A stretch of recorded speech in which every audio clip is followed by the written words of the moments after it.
안녕하세요. 반갑습니다. 김태희입니다. 이번 시간에는 1편에 이어서 2편에서도 직장 예절의 기본에 대해서 강의해 보도록 하겠습니다.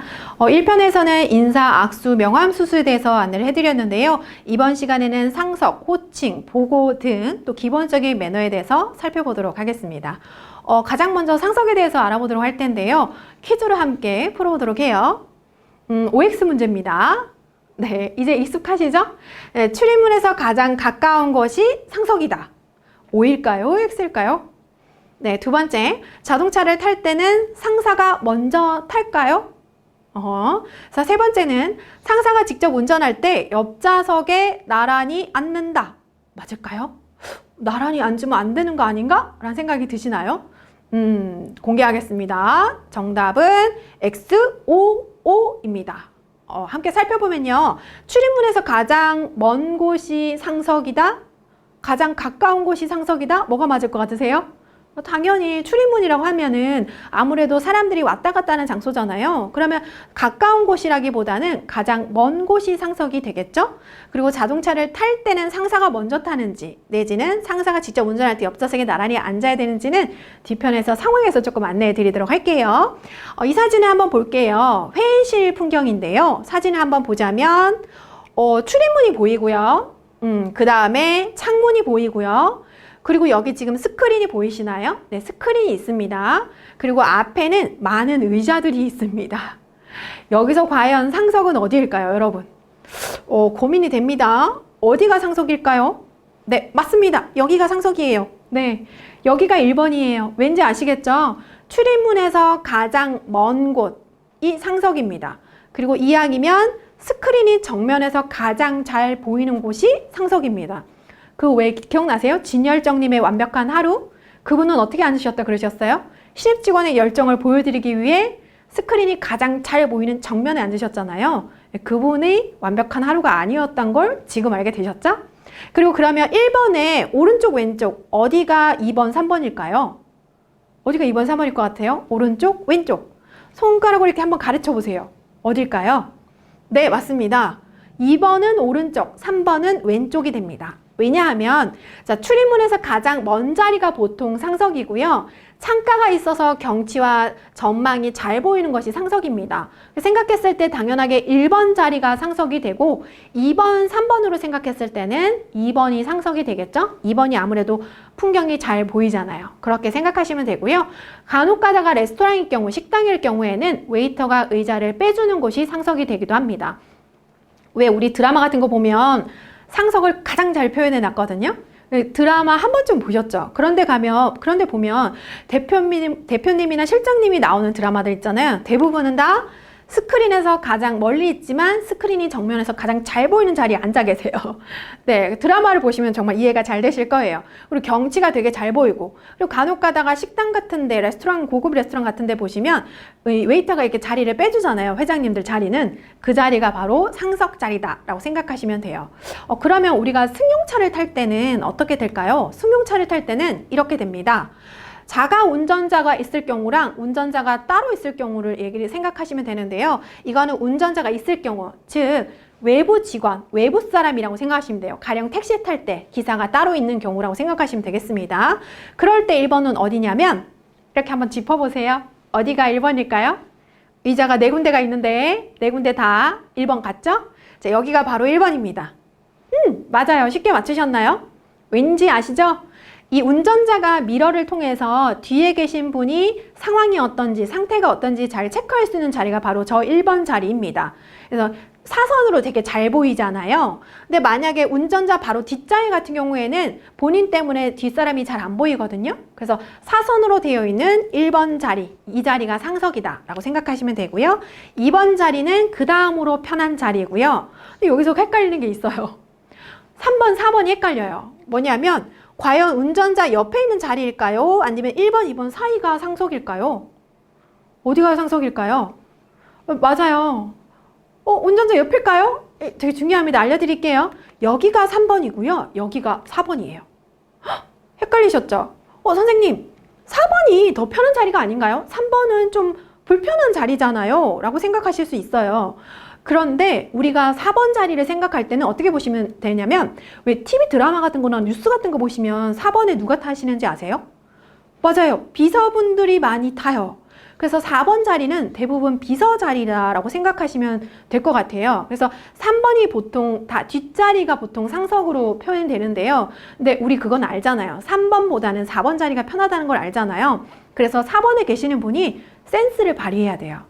3번 자리에 앉아 계실 분한테 죄송한데 혹시 이 자리가 편한데 이쪽 자리에 앉으시겠어요? 라고 말씀을 한마디 해주셔야 돼요. 그냥 이게 마지막 자리니까 내가 앉아야지 라는 생각으로 앉으면 눈치 없는 직원이 신입 직원이 됩니다. 그래서 여러분 어떻게 하셔야 된다고요? 혹시 앞에 자리가 더 편한데 이쪽에 앉으시겠습니까? 제가 가운데 자리가 불편하니까 제가 앉겠습니다 라고 멘트 한마디 해주셔야 돼요. 하는 거랑 안 하는 거랑 다르답니다. 그렇다면 두 번째 상황이에요. 자가 운전자일 경우, 저는 이 경험을 해봤거든요. 예전에 회사 다닐 때 저희 상무님이 운전하시고 박 대리님, 저랑 같은 동료 강사 한 명, 그리고 신입 직원인 정모모님이 계셨어요. 그래서 4명이 상무님이 운전하는 차를 타고 갔거든요. 실제 있었던 일입니다. 여러분들도 그런 일이 있을 수 있어요. 과연 여기서 1번은 어디일까요? 맞아요. 좀 달라요. 여기가 1번이에요. 자가 운전자가 있을 경우에는 여기가 1번이고요. 2번, 3번, 4번이 됩니다. 이렇게 됩니다. 그래서 1번, 2번, 3번, 4번 순으로 돼서 4번이 가장 불편한 자리잖아요. 저 자리가 되는데 팁을 하나 드릴게요. 가령 우리가 어느 볼일을 보고 워크숍을 갔다가 집으로 이동하는 길에 태워다 주신다고 하신다. 그럴 때 만약에 1번이 먼저 내렸다고 칩시다. 내릴 수 있잖아요. 1번이 내렸어요. 그러면 이 상태로 다음 거리를 운행하시면 안 돼요. 다음을 운행하시면 안 되고요. 뒤에 계신 2, 3, 4분 중에 한 분이 앞에 자리를 채워주셔야 돼요. 이건 너무 기본입니다. 옆에 자리를 비워두는 순간 갑자기 자가 운전자가 그냥 운전수가 되어요. 드라이버가 그냥 돼버리는 거예요. 그러면은 이분한테는 되게 결례가 되거든요. 그래서 절대 옆자리를 비워놓지 않고 자리를 채워주는 거. 그래서 가장 멀리 집이 있어서 내리셔야 되는 분이 아무래도 그 다음에 이 자리를 채워주시는 게 좋을 것 같아요. 이거는 특별한 경우에 해당된다라고 생각하시면 되겠습니다. 상석은 우리가 조금 실수를 많이 하는 부분이기도 해요. 그래서 사회생활을 시작하시게 될 때 정확하게 그 사회 분위기나 그러면 내지는 회사 분위기, 팀의 분위기에 따라서 조금 파악을 하신 다음에 앉는 자리를 선택하시는 게 좋을 것 같아요. 제가 어느 회사에 교육 갔을 때는 거긴 아예 회의실에 지정석이 다 있었어요. 지정석이 다 있어서 그 자리가 비면 누가 안 왔구나 라는 게 체크가 될 정도로 이 회사마다 팀마다 지정석이 있는 경우도 있고 상석이 이거랑 또 다르게 체크가 되는 경우도 있거든요. 그래서 이런 체크보다 더 중요한 건 회사 팀의 분위기, 상황에 따라 변할 수 있다는 걸 생각하시는 겁니다. 네, 여기까지 상석이었고요. 이 다음에는 호칭인데요. 호칭 중요하죠. 실수를 또 하는 부분이기도 한데요. 상사의 성과 직위 다음에는 님을 붙이면 됩니다. 김 과장님, 박 과장님, 최 과장님 붙이시면 되고, 만약에 성명을 모르면 직위 다음에 그냥 님을 붙이시면 됩니다. 과장님, 차장님 이라고 붙이시면 됩니다. 그리고 또 오랫동안 같이 함께 일한 분들한테도 과장님, 차장님 하시는 것도 가능을 합니다. 직급이나 직책이 없는 경우에는 김태희님, 이현정님, 김바다님 이렇게 붙이시거나 김태희씨, 이현정씨라고 붙이시면 됩니다. 여기는 C라고 되어 있는데요. 제가 예전에 회사 다닐 때도 CCC 이렇게 붙이긴 했는데 최근에는 생각을 해보니까 많이 경험해보니까 님을 되게 많이 붙이더라고요. 그래서 직급 파괴라고 해가지고 직급에 상관없이 김태희님, 이현정님, 김바다님, 진열정님 이렇게 많이 부르세요. 그래서 아마 회사 들어가시게 되면 직급 체계가 어떻게 되는지 보고 배우실 예정이실 거니까 그때 한번 경험을 한번 해보세요. 근데 호칭에서는 되게 중요한 게 있어요. 이건 중요해서 제가 퀴즈로 한번 내볼게요. 이겁니다. 한번 볼게요. 바른 표현이 1번, 2번 중에 어떤 걸까요? 평사원이 차장에게 보고하는 중에 과장과 관련된 보고를 하는 경우에, 그러니까 말 그대로 내가 사원이에요. 주임, 대리 이럴 수도 있어요. 괜찮아요. 그런데 차장에게 보고하는데 차장님이랑 내 앞에 있어요. 근데 과장이 중간에 안 계시는 거예요. 그럴 때 어떻게 보고해야 되냐는 거죠. 네, 이해가 되시나요? 전 직접 겪었던 일 중에 하나예요. 1번 과장이 그렇게 했습니다. 2번 과장님이 그렇게 하셨습니다. 뭐가 바른 표현, 옳은 표현일까요? 네. 여기서 군대를 다녀오신 분들은 너무나 당연한데요? 너무 쉬운데요? 라고 생각하실 수도 있는데 바른 표현은 바로 2번입니다. 네, 놀라시는 분 있을 수도 있어요. 군대를 다녀오신 분이 지금 영상을 보고 계신다면 아닌데요? 1번인데요? 라고 하실 수도 있는데 1번의 경우는 압존법에 해당이 됩니다. 즉, 압존법이 뭐냐면 읽어볼게요. 문장의 주체가 화자보다는 높고 청자보다는 낮을 때 주체를 높이지 못하는 것을 압존법이라고 하는데 압존법은 이미 폐지되었습니다. 제가 2008년도에 실제 겪었던 일 중에 하나인데요. 저희 상무님이 무섭기로 유명하셨던 분이에요. 진짜 무서우셨어요.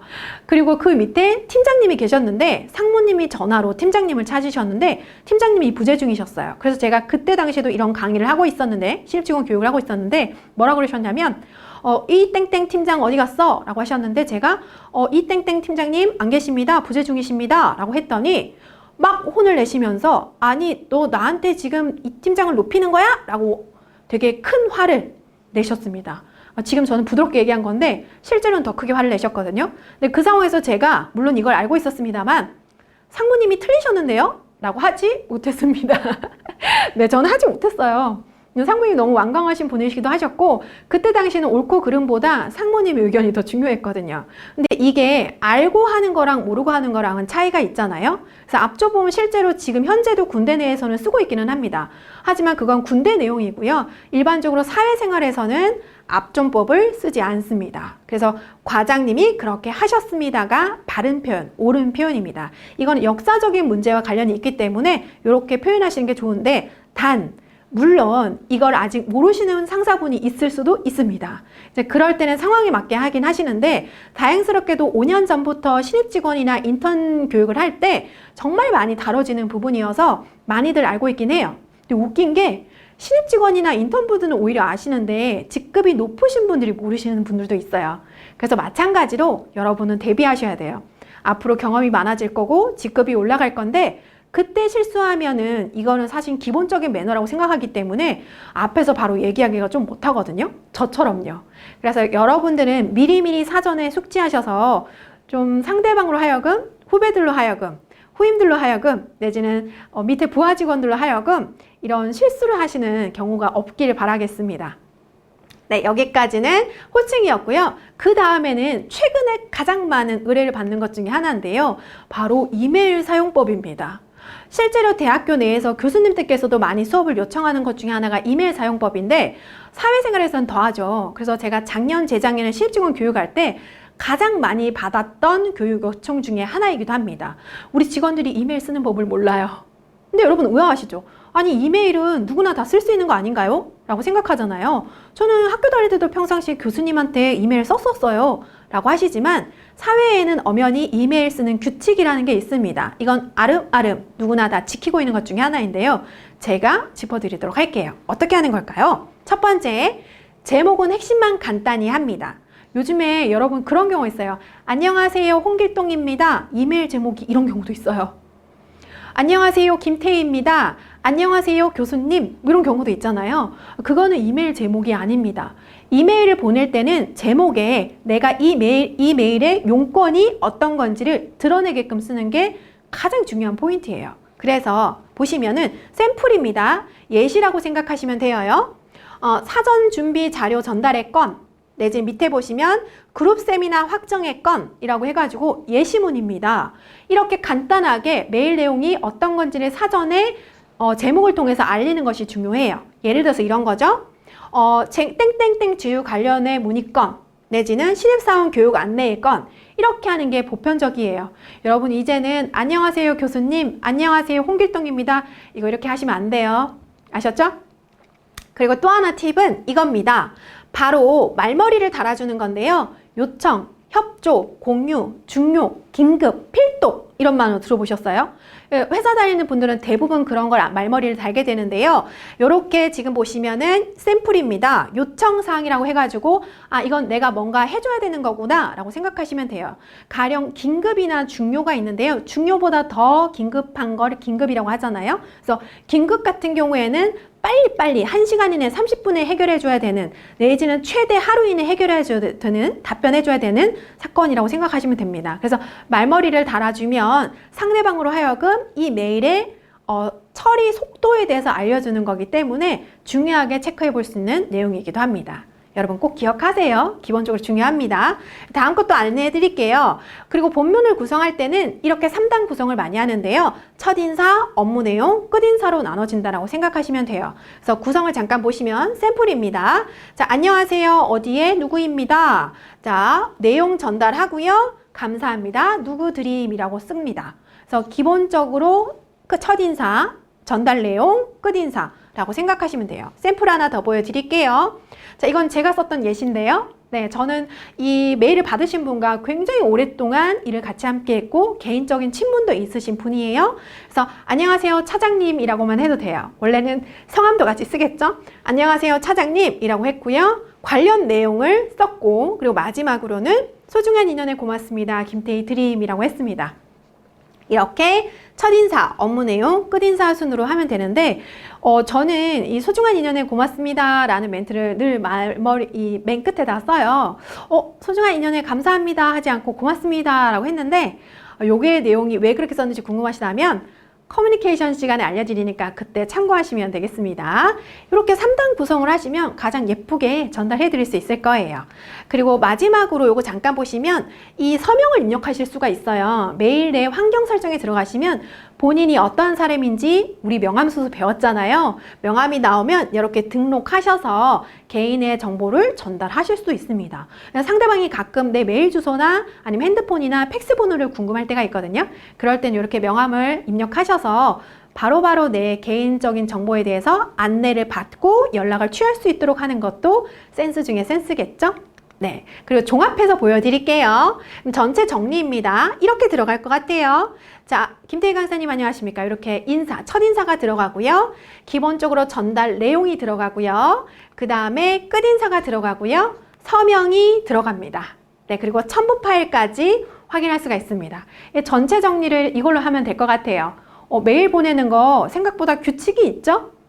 지금까지 메일을 이렇게 보내지 않으셨다면 한번 앞으로 보낼 때는 교수님한테 보내거나 아니 외부에 계신 분들한테 보낼 때는 이렇게 활용하셔서 보내시면 도움이 되지 않을까 싶습니다. 제가 또 팁을 한 2개를 드릴 건데요. 첫 번째 팁입니다. 메일을 보내다가 보면 수신자, 참조자, 수문참조라는 단어를 보시게 될 거예요. 그럼 그 차이가 어떻게 있냐면 수신자는 정말로 내 메일을 받는 당사자, 일을 처리해주는 당사자라고 생각하시면 되고 참조자 같은 경우에는 이 메일을 받아서 처리하는 사람은 아닌데 이왕이면 참고하면 좋은 공유를 해야 될 사람을 참조자라고 생각하시면 돼요.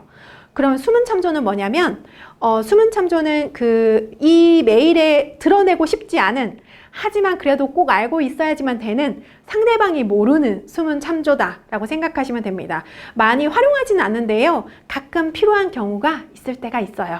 네, 그렇게 되고요. 그다음 오탈자 체크는 필수다라고 생각하시면 되겠습니다.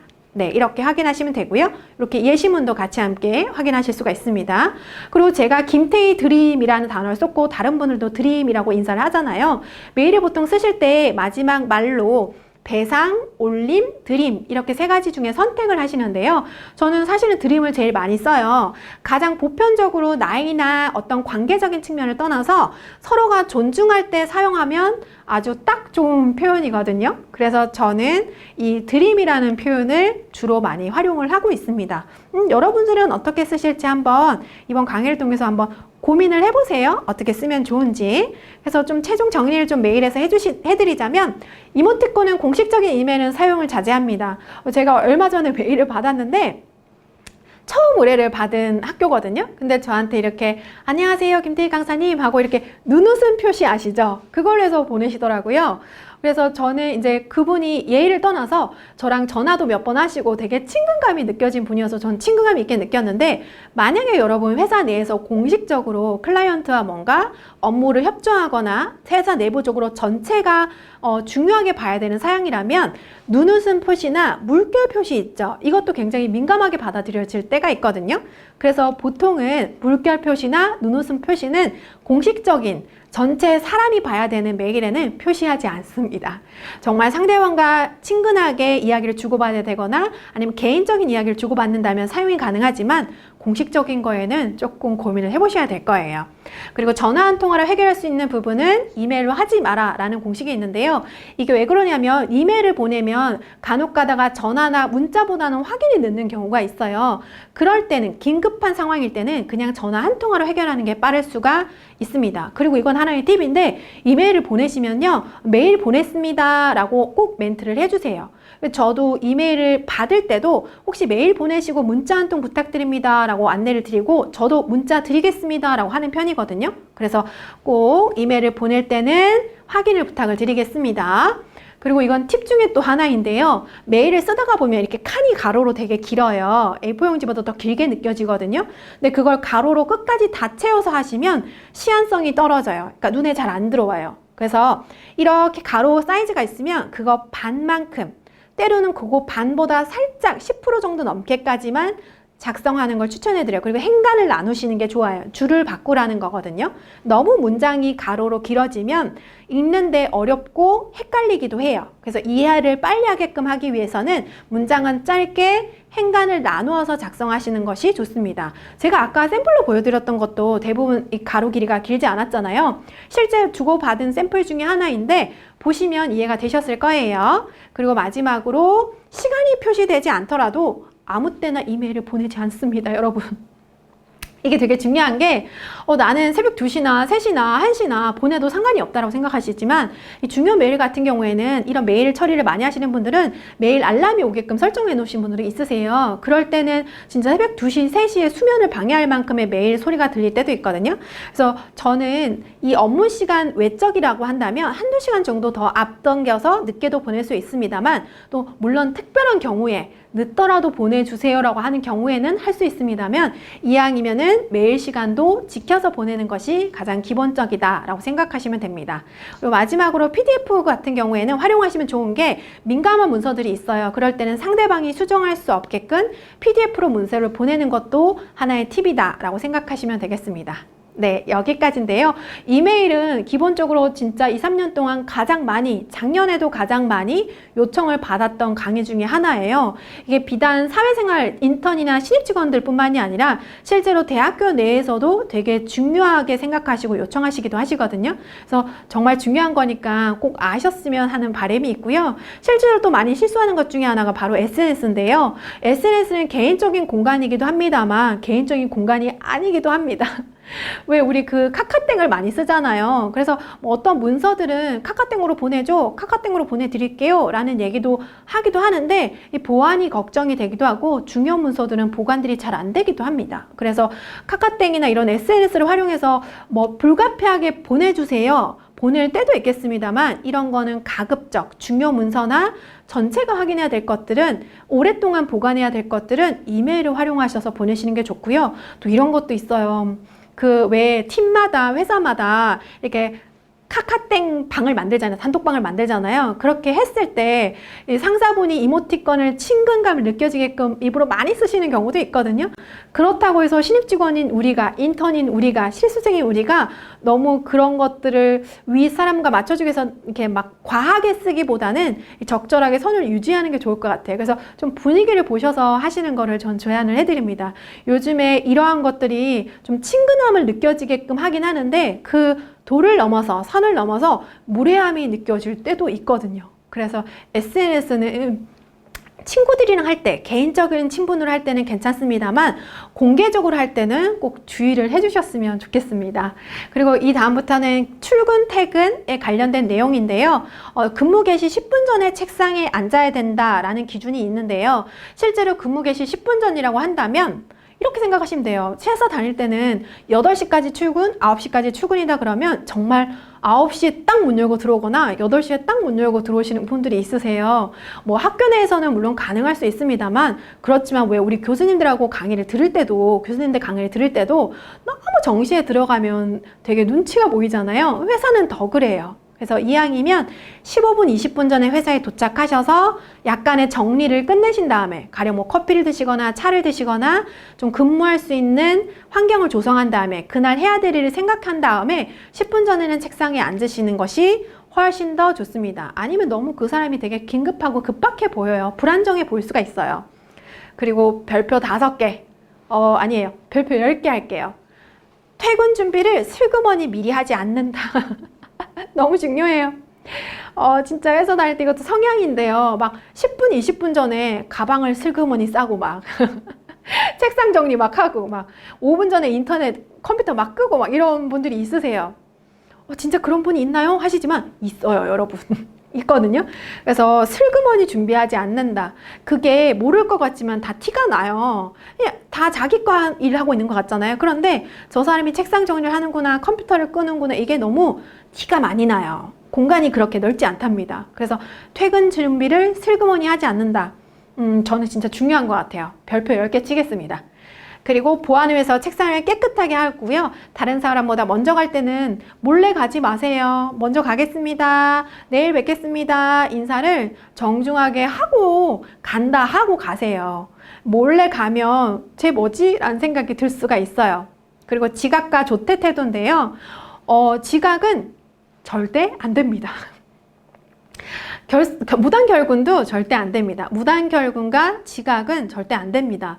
물론 하지만 어쩔 수 없는 불가피한 자연재해 같은 일들이 발생하기도 합니다. 그러면 진짜 어쩔 수 없이 지각을 할 때도 있을 텐데요. 그럴 때 지켜야 될 예의가 있습니다. 지각할 때 무서워, 혼날 것 같아.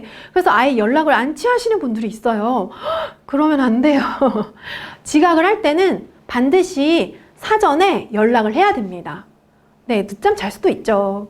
물론 안 되지만 중간에 혹시 불가피하게 겨울이면 눈이 많이 오고 여름에 비가 너무 많이 와서 교통편이 안 맞을 수도 있습니다. 그럴 땐 반드시 중간에 어떠한 사정으로 어느 정도 늦는다라고 연락을 미리 사전에 취하셔야 되고요. 만약에 거래처 전화나 고객 내방이 있다라고 하시면 동료분들에게 협조를 요청하셔야 됩니다. 몇 시에 내가 미팅이 있는데 불가피하게 늦을 것 같은데 혹시 사전에 조금 안내를 부탁드립니다. 라고 안내 멘트를 해주셔야 본인이 나중에 일 처리할 게 적어져요. 아니면 진짜 본인이 다 처리하셔야 돼요. 되게 당황스러운 일이 많다니까요. 지각했을 때는 상사 동료에게 아까 제가 그랬잖아요. 퇴근할 때 슬그머니 나가지 말라고. 내일 뵙겠습니다. 먼저 퇴근하겠습니다. 말하고 가라 그랬잖아요. 똑같아요. 퇴근할 때 했던 것처럼 지각했을 때도 늦어서 죄송합니다 라고 멘트를 하고 앉았으면 좋겠고요. 만약에 이 멘트는 크게 할 필요는 없어요. 여러분 눈치 없이 또 늦어서 죄송합니다 이럴 필요는 없고요. 아주 작게 살짝 얘기하시고 만약에 상황이 그렇지 않다고 한다면 이렇게 몸으로 숙여서 죄송합니다 라는 눈빛으로 이렇게 좀 조용히 자리에 앉으시는 게 좋겠습니다. 그래서 업무 마무리에는 최선을 다하셨으면 좋겠습니다. 그리고 근무 중의 태도인데요. 요거 한번 볼게요. 휴식 시간과 근무 시간을 구분한다. 어떤 분들은 근무 시간에도 굉장히 사적인 대화나 사적인 통화를 많이 하시기도 해요. 근데 이거는 휴식 시간과 근무 시간이 구분이 안 된 경우이긴 하거든요. 그래서 요 두 개 사이를 구분하시는 것이 업무 집중도를 높일 수 있는 방법이기도 해요. 그리고 이거 되게 중요합니다. 구두 벗고 슬리퍼 신고 이동하는 것을 삼가한다고 했는데 이거 실제로 저는 팀장님들 교육을 많이 진행을 하잖아요. 그럴 때 팀장님들이 부하 직원이 되게 불편한데 예의가 없다 생각하는데 미처 말하지 못하는 것들 중에 하나래요. 자기 자리에서는 슬리퍼를 그래도 신는 거는 된다. 왜냐면 구두가 너무 딱딱하고 좀 답답하니까 피로감이 쌓이니까. 그런데 자기 자리에서는 슬리퍼를 신어도 되지만 이동할 때조차 슬리퍼를 질질 끌고 다니는 것은 너무 마음에 걸린다. 보기 안 좋다라는 말씀을 많이 하세요. 저런 거 같고 그러나 싶지만 이게 그닥 보는 눈으로 하여금 그렇게 눈에 좋게 보이진 않는답니다. 더더군다나 만약에 나의 일들이 뭔가 고객을 만나고 비즈니스를 많이 하시는 분들은 더 그렇기도 하거든요. 그래서 혹시나 가끔가다 이런 경우도 있어요. 자리에서조차 구두를 신고 슬리퍼를 안 신는 걸 안 좋아하시는 분들이 있어요. 그래서 요거는 조금 미리 파악을 해보셔야 돼요. 그래서 요런 부분이 사소하지만 되게 중요하고요. 또 중요합니다. 이거 사무실에서 손톱을 깎는 소리를 내고 귀지를 정리하는 일들이 있어요. 이런 건 너무 지극히 개인적인 일들이잖아요. 그래서 요게 뭐 어때요? 내 자리에서 내가 하는데 라고 생각하지만 손톱 깎는 소리 되게 띡띡띡띡 되게 크잖아요. 그래서 이러한 경우는 이왕이면은 개인적인 공간에서, 그러니까 집에서 해결하고 오시거나 불가피한 경우에는 화장실에서 처리하시는 것이 좋겠습니다. 그리고 다른 곳에 들어갈 때는 반드시 노크를 하셔야 돼요. 우리 배웠죠? 어떻게 해야 된다고요? 노크를 한다 안 한다는 에티켓이 있다 없다. 근데 쾅쾅 똑똑은 매너가 좋다 나쁘다라고 했죠? 문 벌컥벌컥 열고 들어가지 않습니다. 이게 또 습관이 되신 분들이 있어요. 그 다음에 보고할 때는 팔짱을 끼거나 주머니에 손을 넣지 않습니다. 뭐 가끔 이렇게 되게 개방적인 자유로운 영혼을 가지신 분들이 있으신데 뭐 어때요? 팔짱 끼고 다리 꼬고 주머니에 손 넣는 게 왜 이상하죠? 근데 그 사진 기억나세요? 글로벌 매너로 악수를 할 때 아무리 그 유명한 세계적인 분이라 하더라도 주머니에 손을 넣은 것 자체가 되게 신뢰가 되었기 때문에 전 세계적으로 이슈가 되었던 경우가 있었잖아요. 이런 것들은 우리나라뿐만이 아니라 기본적으로 지켜야 될 예의다라고 생각하시면 되겠습니다. 그리고 지시받을 때인데요. 지금까지 저 혼자 얘기했으니까 이제는 같이 한번 읽어봐요, 우리. 자, 주황색에 있는 거는 같이 읽어볼게요. 첫 번째입니다. 시작! 네, 윗사람이 부르면 즉시 대답한다. 맞아요. 태희씨, 태희님, 네! 이렇게 대답하셔야 돼요. 근데 여기서 이런 경우가 있어요. 태희씨 했는데, 에? 이렇게 멀뚱멀뚱 이렇게 쳐다보는 경우 있잖아요. 그게 대답이라고 생각하시나 봐요. 아니에요, 아니에요. 이럴 때는 네! 라고 대답하셔야 되는데 더 완벽한 대답은 뭔지 아세요? 네, 과장님. 네, 대리님. 네, 팀장님. 이게 대답의 끝이에요. 여러분, 기본적인 거니까 이거는 알아두셔야 돼요. 네가 아니라 네, 팀장님. 네, 대리님. 이게 끝입니다. 절대 멀뚱멀뚱 상사분이 불렀다고 이렇게 고개 돌려서 이렇게 보지 않습니다. 근데 저는 회사 다닐 때 이런 경우 꽤 봤어요. 그래도 대답이라고 생각하시나 봐요. 우리 이거는 하지 말아요. 자, 두 번째 읽어볼까요? 시작! 확실하게 듣고 메모한다. 네, 메모하셔야 돼요. 처음에 회사 들어가시거나 사회생활을 하시게 되거나 인턴 생활을 하실 때도 내지는 뭐 실습을 나가신 경우가 있다고 하더라도 이런 경우에도 상사분이 얘기하시면 지도를 받으시면 바로바로 메모하셔야 돼요. 그게 당장은 기억이 날 것 같지만 기억이 안 나는 경우도 있어요. 까먹는 경우가 있어요. 그리고 메모를 할 때 이거 물어보셔도 돼요. 세 번째, 모르는 거 그 자리에 물어보셔도 돼요. 이게 그 자리에서 물어보면 혼날까봐 못 물어봤다 하시는데 만약에 나중에 실수하시잖아요? 그럼 상사분이 이래요. 아니 왜 그때 물어보지 그랬어? 사수분이 이럴 거예요. 아니 그때 모르면 물어봤어야지. 이걸 왜 실수하니? 라고 하시거든요. 그때 혼날까봐 못 물어봤어요 이러시는데 아니에요, 여러분. 실수하시는 것보다 사전에 확실하게 물어보셔서 실수를 미연에 방지하는 게 훨씬 더 좋죠. 그러려면 마지막으로 복창해서 확인하셔야 돼요. 네, 사장님 말씀하신 게 이게 맞으신가요? 라고 해서 마지막으로 확인을 하셔야 됩니다. 이거는 솔직히 여러분 아르바이트 할 때도 똑같지 않나요? 네, 아르바이트 하면서 외부에서 일할 때도 이런 거는 기본적으로 지켜야 될 예의니까 꼭 우리가 직장인이 되어야지만 지켜야 된다고 생각하지 않으셨으면 좋겠어요. 그리고 또 하나는 기본적으로 보고는 가장 먼저 나한테 지시를 내는 사람한테 하시면 되고요. 보고 시기가 가장 중요합니다. 그래서 혹시 내가 해야 될 일이 이틀짜리냐, 3일짜리냐, 일주일이냐에 따라서 중간 보고를 하시면 좋아요. 중간 보고를 하시면 좋습니다. 그래서 이왕이면 일이 어떻게 진행되고 있는지를 안내를 하고요. 지시를 받았을 때는 그런 경우에서 건성건성 대답하는 경우가 있어요. 네, 네, 뭐 이렇게 건성건성, 네, 이렇게 대답하는 경우가 있거든요. 근데 그러한 부분들이 너무 성의 없게 보여지면 얘가 지금 내 얘기를 듣고 있나? 라는 불쾌감. 별거 아닌데 되게 사람을 기분 언짢게 하는 거일 수도 있거든요. 네, 네. 심지어 상사 얼굴 보지도 않아요. 그러면 되게 불쾌하니까 이왕이면 지시를 받을 때는 아까 알려드렸던 방법을 지키시면서 받으셨으면 좋겠습니다. 그리고 또 하나, 가끔 이런 경우가 있어요. 지시가 안 끝났어. 근데 자기 자리에 앉아버려요. 자리를 떠나버려요. 얘기하는 도중에. 그런 경우가 없을 것 같죠. 근데 사회생활은 정말 개성이 다양하신 분들이 모여 있는데 이런 경우가 실제로 있다니까요. 그래서 우리가 만약에 세상에 저런 경우 어디 있어? 라고 생각된다면 다행이에요. 우리는 지킬 분들인 거죠. 그리고 마지막이라도 어려운 일이라도 저 그거 못해요 라고 하지 말고 한번 해보겠습니다. 중간에 도움이 필요하면 제가 도움을 요청하겠습니다. 그때 도와주십시오 라고 하시고 일단 일을 받아서 진행하시는 것이 좋고요. 중간 보고가 만약에 필요하다고 한다면 뭔가 돌발적인 상황이 발생했을 때 생각보다 시키셨는데 일정이 더 딜레이가 될 때 그럴 때는 중간 보고를 통해서 미연에 일이 늦어지거나 사고가 나는 것을 방지하시는 게 좋겠죠. 기본적으로 지켜야 될 우리 수명 지시 받았을 때 방법 중에 하나입니다. 그리고 때로는 회사 생활을 하시다가 보면 내방객을 맞이할 때가 있어요. 뭐 고객을 맞이하실 때도 있을 거고 아니면은 뭐 외부의 손님들이 오실 때도 있을 거거든요. 협력업체가 오실 수도 있고 그럴 때는 맞이하는 방법이 있습니다. 제일 안타까운 게 낯선 사람이 들어왔는데 그냥 누가 안내를 하겠지. 멀뚱멀뚱 보는 경우도 있거든요. 멀뚱멀뚱 보지 말고 낯선 사람을 내가 먼저 발견했다면 즉시 자리에 일어나셔서 웃는 얼굴로 어떻게 오셨습니까? 네, 무엇을 도와드릴까요? 라고 이렇게 아는 체를 하는 게 기본적인 예의입니다. 우리의 홈그라운드에 오신 손님이시잖아요. 그러면 그분한테 발견한 즉시 제가 도와드릴게요 라는 이미지를 주시는 것이 좋습니다. 그래서 그 내방객의 이름을 확인을 하고 용무를 볼 수 있게끔 해결하시는 것이 가장 먼저 발견하실 분들이 하셔야 될 업무 중에 하나입니다. 그리고 안내를 하실 때는 방법이 있어요. 그냥 막 진행이 되지 않고요. 안내를 하실 때 어떤 장소를 이동을 해야 될 때는 그 내방객보다 한 보, 두 보 앞서서 안내를 하시는데 이분이 잘 따라오고 있나 없나를 꼭 앞으로 가시면서도 중간중간에 확인을 하셨으면 좋겠어요.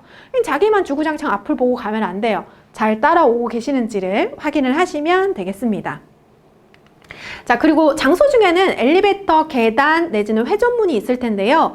이 장소마다 안내하는 방법이 조금 달라요. 가령 엘리베이터 같은 경우에는 먼저 타고 나중에 내리고요. 계단 같은 경우에 남자와 여자가 올라갈 때 내려갈 때 먼저 가는 순서가 다릅니다. 이거는 여자분들이 스커트를 입었을 때의 경우이기 때문에 나눠진다라고 생각하시면 되겠고요.